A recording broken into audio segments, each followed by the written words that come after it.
Assalamualaikum warahmatullahi wabarakatuh. Eh, Apa kabar anak-anakku semua? Semoga sehat selalu ya. Walaupun semasa belajar di rumah, ini kita harus tetap semangat untuk belajar. Jadi pada kesempatan ini saya akan menyampaikan materi cara membuat PCB ya. Jadi materi ini adalah kelanjutan dari materi sebelumnya setelah kita menyelesaikan materi cara membuat layout PCB baik itu secara manual maupun secara menggunakan aplikasi ya atau menggunakan komputer. Eh, Baik, untuk membuat PCB ini kita memerlukan alat dan bahan. Yang pertama adalah papan PCB polos. Jadi papan PCB yang belum ada layoutnya, yang masih polos. Berikutnya kita memerlukan autan. Autan ini merupakan pilihan sebenarnya. Kalau kita tidak ingin menggunakan autan, nanti kita bisa dengan cara alternatif yaitu menggunakan setrika. Berikutnya kita menyediakan layout rangkaian yang sudah di print, baik itu menggunakan printer laserjet maupun printer biasa atau tinta. Tapi kalau menggunakan printer biasa, hasil cetakannya itu harus kita fotokopi dulu menggunakan kertas HVS biasa. Bahan berikutnya kita sediakan mika ya. Mika itu nanti gunanya untuk landasan karena nanti kertasnya akan kita gosok-gosok. Biar kertasnya tidak sobek, maka kita beri pembatas atau landasan berupa mika. Berikutnya larutan varit klorid. Larutan ini gunanya untuk melarutkan tembaga ya. Tembaga pada PCB itu nanti kita larutkan menggunakan larutan varit klorid. Ya, kita sediakan wadahnya juga karena varit klorid ini nanti akan kita larutkan menggunakan air. Nah, ini air juga nanti di samping untuk melarutkan varit klorid, gunanya juga untuk membersihkan PCB baik setelah digosok maupun setelah dilarutkan. Berikutnya isolasi. Isolasi ini nanti gunanya untuk menempelkan kertas pada PCB agar nanti ketika digosok-gosok itu tidak bergerak-gerak. Yang terakhir adalah koin. Koin gunanya nanti untuk menggosok-gosok kertas pada PCB. Nah, koin ini kalau nanti kalau kalian nanti pilihannya tadi autan menggunakan setrika, berarti koin ini tidak diperlukan. Karena kalau menggunakan setrika itu berarti menggosok-gosoknya menggunakan setrika. Itu untuk alat dan bahannya. Berikutnya untuk prosedur atau cara pembuatan. Pertama, kita siapkan papan PCB polos yang sudah dibersihkan dari debu dan kotoran supaya proses transfer layoutnya bisa sempurna 100%. Jadi ini ya PCB polos kita sediakan, kita bersihkan menggunakan bisa amplas halus, bisa menggunakan pembersih piring itu ya. Untuk membersihkan piring itu kita bersihkan.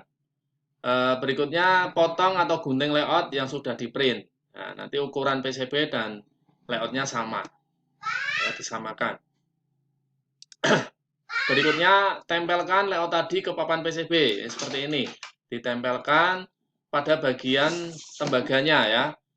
Nah, terus kita isolasi nanti biar tidak bergerak-gerak.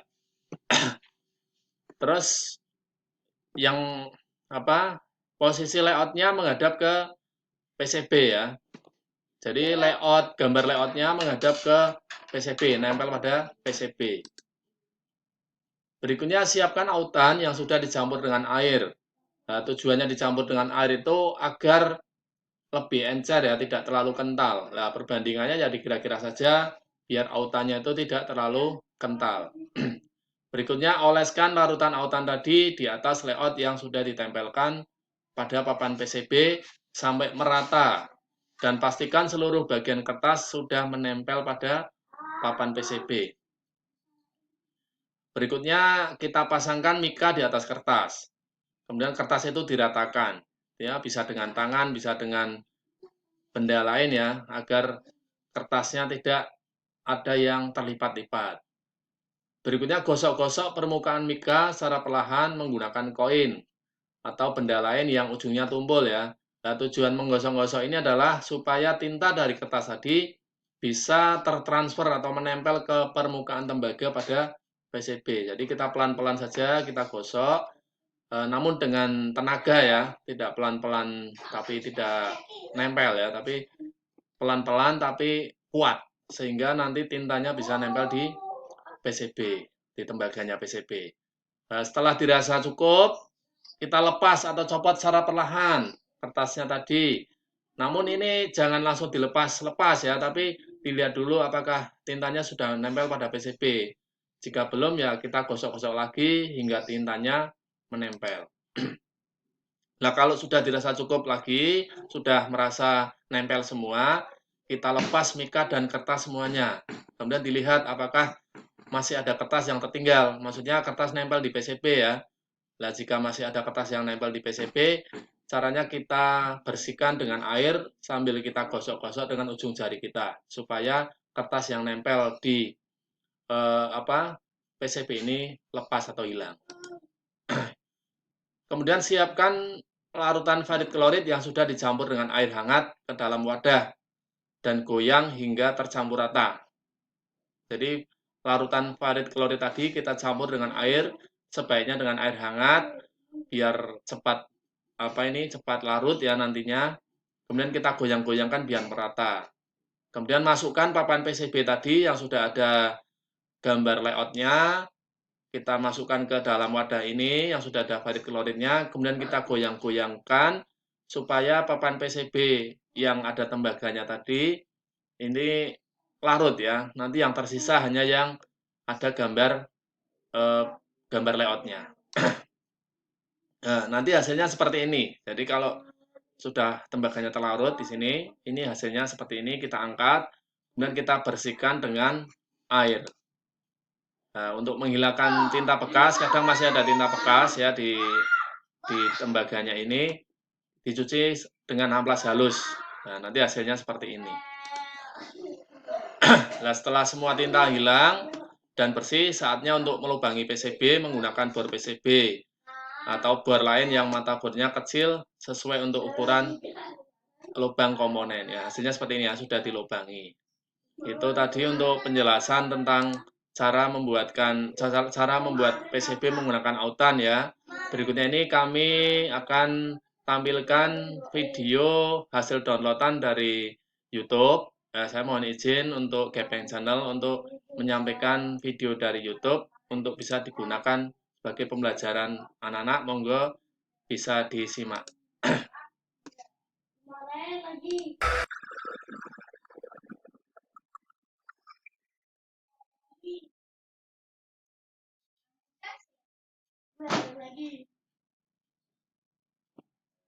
Nama tanggal.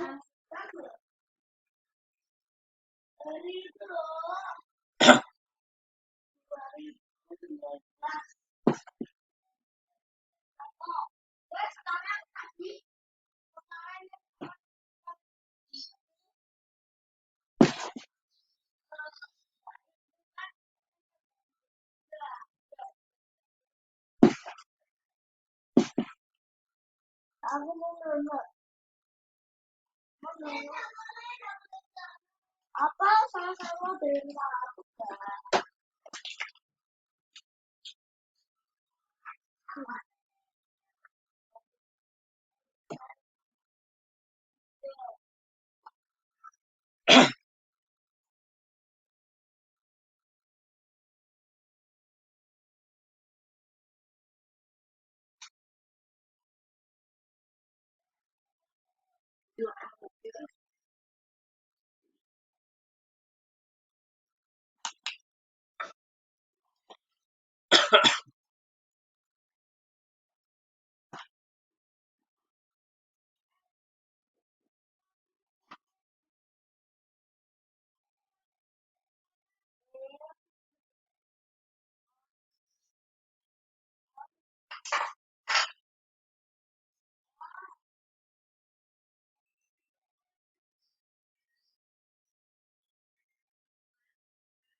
Baik, itu tadi ya hasil